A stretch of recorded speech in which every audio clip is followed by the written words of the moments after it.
right, George, listen to this. I'm scared. You should be scared for all of all of us. Parents file lawsuit. This is an article from foxbusiness.com. Parents file lawsuit saying their kids are addicted to Fortnite. For those of you who don't know, Fortnite is a video game. A video game. Lawsuit's been filed in Canada by parents who say their kids are addicted to the video game Fortnite. They say that their kids are so addicted they don't take care of regular everyday hygiene such as showering. Some kids are so dependent on Fortnite they've stopped eating and sleeping, according to BBC News and reported by Insider. The court concludes this is a serious issue to be argued, supported by sufficient and specific allegations as to the existence of risks or even dangers arising from the use of Fortnite. They're equating in the suit. They're equating this to the makers of the game, to tobacco manufacturers, right? So You could replace Fortnite with cigarettes and read that article as is. That's right. So here's my thought. There's a lot of crazy in this story. Push back if I'm out of bounds here, okay? There's no secret. I'm pretty open about my disdain for video games. I would rather, instead of my kids playing baseball on a video game, I'd rather them go outside and play baseball with people. That makes sense. Or maybe just weather and a ball and like a stick, whatever. So I'm not a huge fan of video games. I also understand that they're fun and there's some data saying that they're a way for people to engage in partridge, blah, blah, Sure. blah, blah. Where I struggle here is you're the parents. You're the parents. But it's more fun to blame someone else, John. You're the parents. If your child is addicted to a video game, smash the video game controller and throw it in the fireplace. Rip all the cords out of the wall. But then they're going to be mad at me as the parent, John.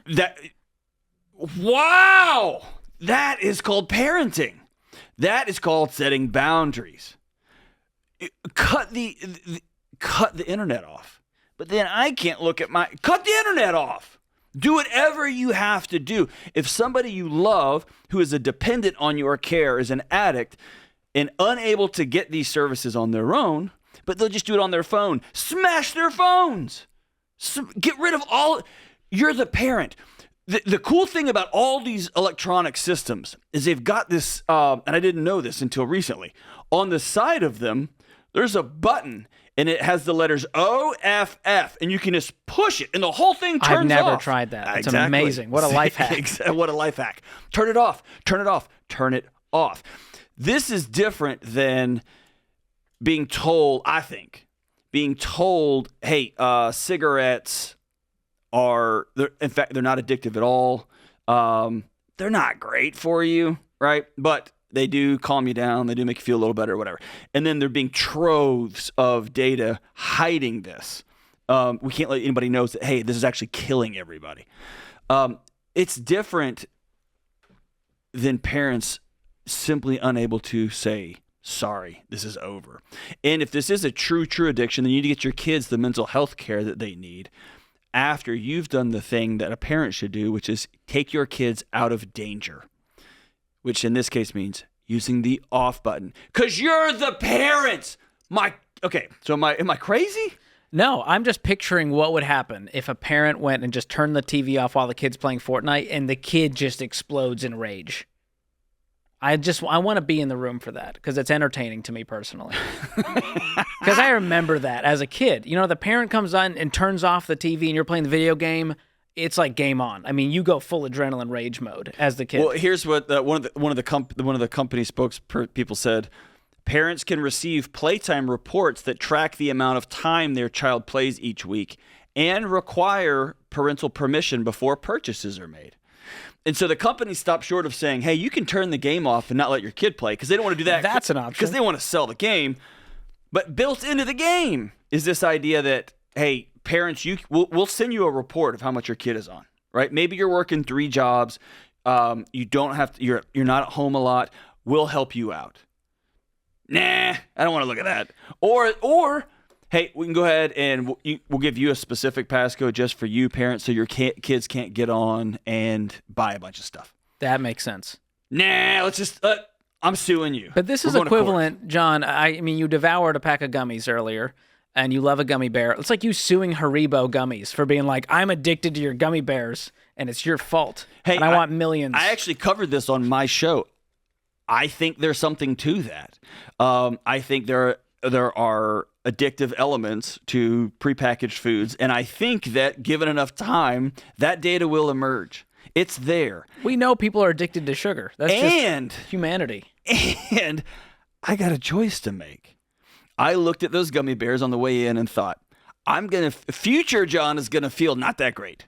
But right now, John is going to feel awesome. And I nailed him. And you even looked at me and said, oh, I thought I'm your accountability partner. I thought we weren't doing. Even my wife will occasionally put her hand on my arm and be like, just think about tomorrow, John. Just think about tomorrow, right? And but I have a choice because I'm an adult. I'm not going to sue them for tricking me. It's a bag of gummy snacks. Like out of the gate. That's not probably wise. But this, parents, at some point, either... and this is me being completely serious. At some point, if you look at the data on the mental health crisis we have in our country with kids, I am convinced beyond a shadow of a doubt that the quote-unquote mental health crisis is simply the bodies of our children responding to they've been left completely alone. They're isolated. They're not a part of their families because mom and dad are super busy and super stressed out and super raged out and super stuck on the news. And they're sitting there swiping on their own phones. And these kids are completely alone and they're locked in these schools. And we've created this system for these kids to exist. And Fortnite is their only way out. And as parents, at some point, either their bodies are going to revolt or we are going to have to step up and be actual parents, which means saying no and making a 14-year-old mad at you or turning the box off or throwing it out the second-story window, whatever you got to do to keep your kids safe. Stop blaming and start parenting. Yeah, we can't outsource this to technology, which is kind of what's happened at this point. Digital babysitters, man. Yeah, and I mean, I was part of the generation that grew up, we played video games, but we also went outside and still did stuff, and my parents loved me, and they didn't have super strict, but they just raised me in such a way to go, hey, maybe don't spend your entire day glued to a screen either. Right. That can't be good for you. I don't know that we need studies to even prove that. It's sad, like studies show. It's like I think you and I had this conversation. I was a part of a brain science study, a lot of questionnaires and yada yada, and they brought us in and gave us like the 6 or 7 or 5 things, whatever. And I remember my grandmother had literally told me 6 out of the 7 or 7 out. I mean, it was like, go outside, spend time with people, turn off this electronics. It was like, oh, this is neuroscience? I thought this, like, literally my grandmother told me that.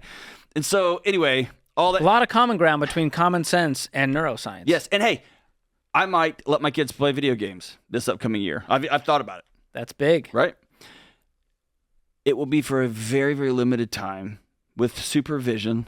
Will you play with them? I feel like that's a key. Maybe. I might. Makes it more fun. But I'm not going to cash in my parental responsibilities just because they're holding a controller and they're transfixed on a screen. I'm still their dad, whether they're holding a video game controller or not.